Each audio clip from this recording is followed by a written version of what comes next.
Kalau teman-teman jurusan IPS, masih ada nggak jurusan IPS ya di SMA atau di sebagai mahasiswa ilmu sosial atau khususnya sosiologi mungkin harus baca bukunya Pak Kamanto ya.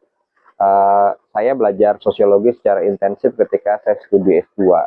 Memang tidak bukan tidak direkomendasikannya ya, referensi-referensi yang disampaikan meskipun saya kuliah di kampusnya Pak Kamanto itu bukan referensi berbahasa Indonesia. Kami lebih banyak diarahkan untuk membaca referensi berbahasa Inggris. Tapi bagi saya yang ketika itu bukan merupakan mahasiswa S1 sosiologi, saya butuh bridging untuk masuk ke konsep-konsep sosiologi yang asing menurut saya.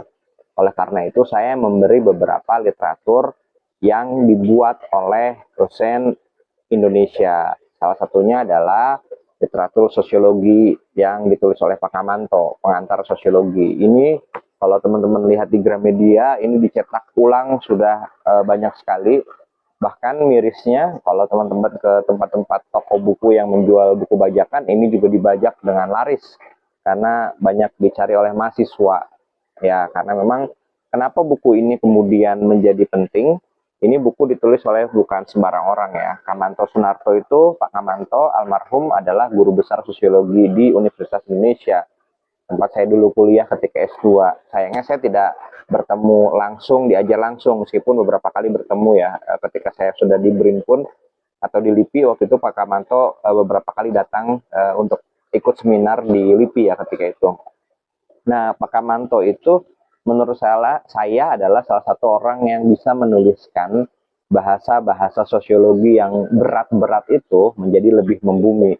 Nah, di buku ini teman-teman akan bertemu konsep-konsep dasar dari sosiologi, mengenal siapa founding father sosiologi, tokoh-tokoh besar seperti Durkheim, Weber, kemudian juga Marx, ketemu George Simmel, ketemu C. Wright Mills, ketemu Mead dan teman-temannya yang lain gitu ya. Ada banyak pembahasan di sini, interaksi sosial, mobilitas sosial, kemudian tentang studi kependudukan, tentang metodologi, semuanya dibahas secara taktis, singkat, padat, menarik oleh Pak Kamanto. Yang penting di sini juga ada glosariumnya. Jadi penjelasan-penjelasan konsep-konsep yang tidak teman-teman mengerti disederhanakan oleh Pak Kamanto di buku ini. Juga ada referensi-referensi terhadap buku-buku babon sosiologi gitu ya, buku-buku babon sosiologi. Jadi rujukannya nggak kaleng-kaleng. Jadi kalau teman-teman mau masuk ke sosiologi tahap pertama, ya baca buku pengantar ini, baru nanti baca buku-buku yang lebih jelimet dan rumit.